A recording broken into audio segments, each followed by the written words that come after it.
Bonjour et bienvenue à cette émission. Je suis Cédric Zongo et aujourd'hui, je vais partager avec vous 5 habitudes essentielles pour gérer les finances de sa PME. Alors, j'ai l'occasion de travailler avec des entrepreneurs et je dois dire que bien souvent, la gestion est une lacune pour plusieurs.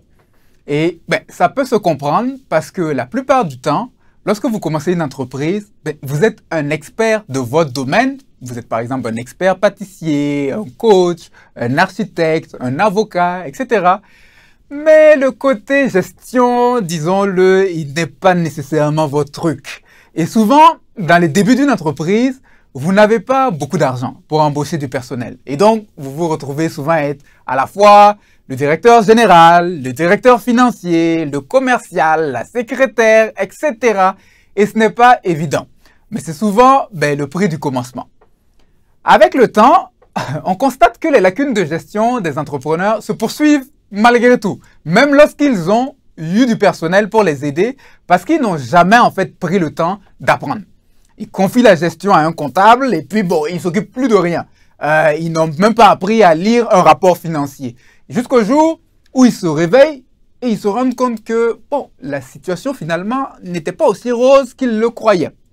Et que vous soyez un entrepreneur à temps plein, avec plusieurs employés, ou que vous soyez un entrepreneur à temps partiel dans ses débuts, il est important pour vous d'apprendre à implémenter dès à présent certaines habitudes financières de base, parce que la gestion financière des entreprises est malheureusement la raison principale d'échec pour de nombreuses entreprises. Et dans cet épisode, je vais partager avec vous 5 habitudes financières à adopter pour gérer sa PME, pour gérer une petite et moyenne entreprise. Alors, la première habitude, c'est de tenir une comptabilité régulière. Alors, beaucoup d'entrepreneurs attendent la fin d'année lors de leur déclaration d'impôt pour voir clair un peu dans leurs chiffres à la fin d'année. Mais vous et moi, vous savez que on ne peut pas gagner un match en découvrant le score à la fin du match. Un joueur n'attend pas la fin du match pour découvrir le score. Vous devez régulièrement voir le score afin de prendre les décisions nécessaires pour arriver à la ligne d'arrivée.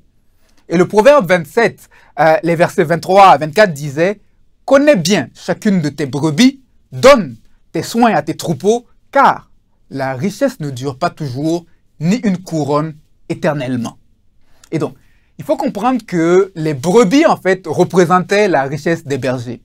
Et un berger était comme un entrepreneur. Un berger sage devait à chaque jour avoir une comptabilité exacte de ses troupeaux. Parce que ces troupeaux représentaient sa richesse. Et les bergers au temps de la Bible faisaient des décomptes journaliers chaque soir pour s'assurer en fait que les brebis qui étaient sorties le matin étaient toutes de retour le soir. C'est ainsi par exemple que le berger pouvait se rendre compte qu'il y a une brebis manquante pour aller la chercher. S'il ne faisait pas de décompte, comment il allait savoir? De même, en tant qu'entrepreneur, vous devez tenir une comptabilité assidue de l'argent qui entre et qui sort de votre entreprise. Et donc, vous devez le faire afin d'avoir une idée du profit réel que vous faites. Que ce soit le profit journalier ou le profit à la semaine. Et donc, il est important d'effectuer cet exercice-là de comptabilité à chaque semaine au minimum et de ne pas laisser les choses s'empiler. Au mieux, c'est vraiment à chaque jour, mais si vous voulez pousser un peu l'enveloppe, au minimum, là, il faudrait le faire à chaque semaine. Alors, selon le stade de votre entreprise, vous pouvez utiliser un fichier Excel fait maison pour simplement enregistrer vos ventes et vos dépenses pour commencer, ou vous pouvez avoir des logiciels tels que QuickBooks ou des systèmes qui sont plus avancés, tels que Microsoft Great Plains, SAP, pour des plus grosses structures. Alors, la première habitude, c'est de tenir une comptabilité régulière et au minimum une comptabilité des mouvements de votre trésorerie. La deuxième chose, c'est de séparer vos comptes personnels de vos comptes d'entreprise. Et ce principe-là s'applique surtout pour ceux qui entreprennent à titre d'indépendants ou travailleurs autonomes. Alors, la tentation dans ces cas serait en fait de mélanger vos finances personnelles avec les finances de l'entreprise dans un même compte. Donc, par exemple, madame arrive, elle vous dit qu'il y a un problème à la maison. Il faut régler le problème. Et vous ouvrez la caisse de l'entreprise pour remettre. Mais ça ne marche pas comme ça. L'argent que vous remettez doit sortir de votre salaire, pas de la caisse de l'entreprise. Et donc, évitez cette approche de mélange parce que c'est une recette désastreuse. Ayez un compte différent pour vos activités personnelles et un compte différent pour vos activités professionnelles. Et dans le compte professionnel, ce que vous allez faire, c'est que vous allez encaisser les revenus qui proviennent de vos clients et vous allez effectuer les dépenses professionnelles. Et quand vous avez besoin d'argent à titre personnel, vous allez vous virer de l'argent du professionnel vers le personnel à titre par exemple de salaire, de dividendes ou autre sur la base des profits réalisés dans votre entreprise. Et c'est quoi le bénéfice de séparer en fait les comptes? Le fait de séparer vos comptes vous facilite premièrement la tâche quand vient le moment de faire la comptabilité. Cela vous permet d'éviter des erreurs quand vient le moment de faire vos déclarations fiscales ou en cas de révision fiscale. Le deuxième bénéfice, c'est que ça vous permet de savoir en fait si votre entreprise si elle est vraiment réellement rentable à vue d'œil. En mélangeant vos dépenses personnelles avec vos dépenses professionnelles, vous n'êtes pas en mesure de savoir si vous faites de l'argent avec votre entreprise, surtout si vous entreprenez à temps partiel et que vous avez un emploi qui vous verse un salaire en plus des revenus de votre entreprise et que vous mélangez le tout dans le même compte. Vous ne pouvez pas avoir à vue d'œil une évaluation de la performance de votre entreprise. Donc, c'est important de séparer la poche personnelle de la poche professionnelle. Donc, c'est la deuxième habitude très importante à développer. La troisième habitude, c'est de développer une habitude d'épargne pour votre entreprise. Vous allez dire, ah oui, oui. Le proverbe 21:20 nous dit, il nous dit, dans la demeure de l'homme sage, on trouve de précieux trésors et de réserves d'huile, mais l'insensé, il dilapide ce qu'il a. Et l'homme sage, donc, sait faire des réserves. Il ne dilapide pas tout dans les dépenses. L'épargne, donc, est une habitude qu'il faut savoir, en fait, elle est vraie, tant dans les finances personnelles, mais elle est aussi vraie au niveau des finances de votre entreprise.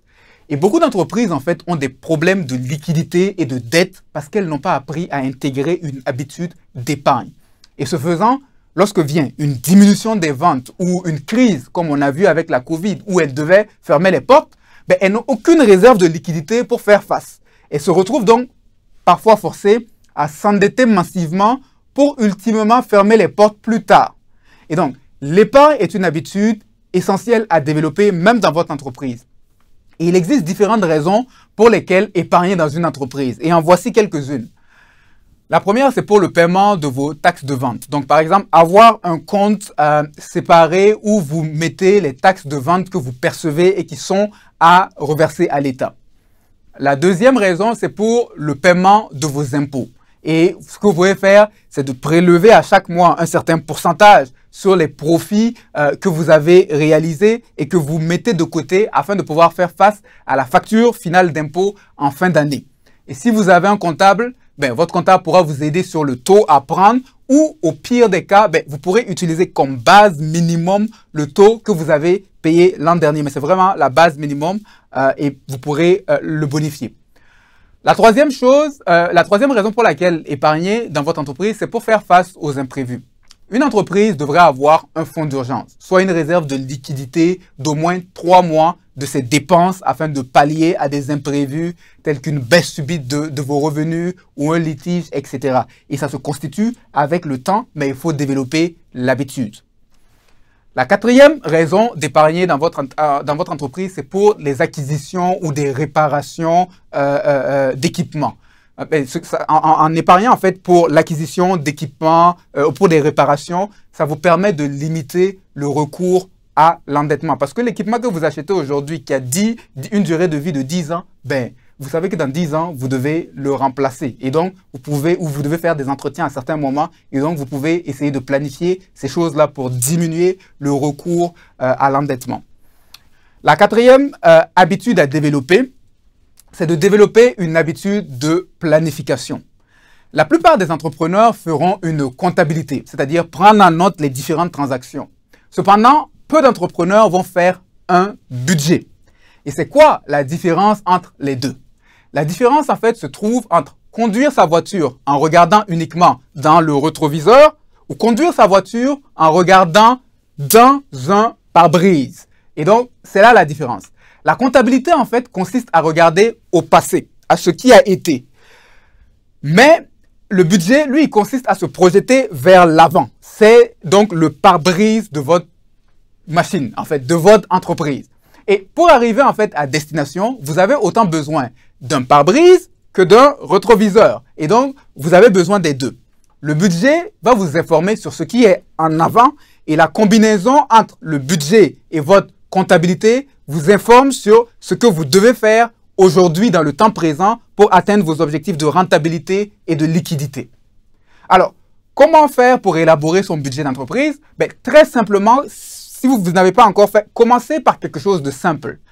Planifiez en premier les revenus que vous anticipez avoir au cours du prochain mois, puis les dépenses. Et ça va vous donner une idée du profit à viser pour le mois à venir. Et une fois que vous avez votre budget, à la fin du mois, vous allez, ou en cours, même pas à la fin, en cours du mois, vous allez régulièrement comparer vos résultats réels avec votre budget et vous serez en mesure d'évaluer et de voir est-ce que vous vous dirigez vers votre objectif ou non. Les ventes de cette semaine n'atteignent pas les ventes qu'on s'était données. Il faut qu'on modifie quelque chose ou qu'on lance une campagne de promotion rapidement. Donc, ça vous permet d'évaluer et d'ajuster le tir rapidement avant même la fin de l'année. Donc, vous pouvez faire un budget de différentes manières. Vous pouvez faire un budget par Excel, la méthode la plus courante, ou vous pouvez utiliser des logiciels comptables. Les logiciels comptables que j'ai précédemment cités vous offrent des modules pour faire votre budget d'entreprise. La cinquième habitude à développer, c'est de développer une culture de générosité. Le proverbe 11-25 dit que l'âme bienfaisante sera rassasiée et celui qui arrose sera lui-même arrosé. Et la générosité rafraîchit l'âme et elle est attirante. Il faut comprendre que la générosité n'est pas un programme, mais la générosité est une culture à développer. Et la générosité, elle n'est pas uniquement que financière. Ce n'est pas juste une question d'argent. La générosité est avant tout un état d'esprit qui devrait être dans tout ce qui est fait au sein de votre entreprise. Et donc, c'est le désir de vouloir faire du bien, que ce soit à vos employés, à vos clients, à vos fournisseurs, aux communautés environnantes. Et donc, c'est le désir de rafraîchir quelqu'un d'autre. Il y a en fait différentes manières à travers lesquelles vous pouvez être généreux à travers votre entreprise. Et voici quelques exemples. Par exemple, à l'égard de vos employés. Vous pouvez être généreux à l'égard de vos employés en leur offrant à eux et à leur famille des avantages qui sont intéressants dans vos programmes. Ou vous pouvez leur permettre d'avoir des rabais sur certains produits de votre entreprise, etc. Vous pouvez être généreux à l'égard de vos fournisseurs en étant tout simplement à jour dans vos paiements de compte fournisseurs. Parce que quand vous êtes à jour dans vos paiements de compte fournisseurs, vous êtes une source de bénédiction pour eux plutôt que d'être pour eux un client qui ne les paie jamais et qui les met à risque. Donc, il y a de simples actions où vous faites du bien. Soyez à jour dans vos paiements. La troisième chose, c'est vous pouvez être généreux à l'égard de vos clients. Vous pouvez déjà commencer quelque chose de très facile. Vous pouvez déjà commencer par être gentil avec vos clients en ayant un sourire plutôt qu'une mine serrée ou une mauvaise attitude, comme si le client venait pas vous déranger. La quatrième le quatrième pilier avec lequel vous pouvez manifester de la générosité, c'est les communautés environnantes à travers quelques actions de bienfaisance selon vos moyens. Alors, 5 habitudes financières à adopter pour sa PME. Premièrement, tenir une comptabilité régulière. Deuxièmement, séparer vos comptes personnels de vos comptes d'entreprise. Troisièmement, développer une habitude d'épargne. Quatrièmement, développer une habitude de planification. Et cinquièmement, développer une culture de générosité. J'espère que ce contenu vous aura été utile. Et pour plus de ressources, rendez-vous à l'adresse qui apparaît à l'écran. C'était Cédric Zongo et passez une agréable suite de journée.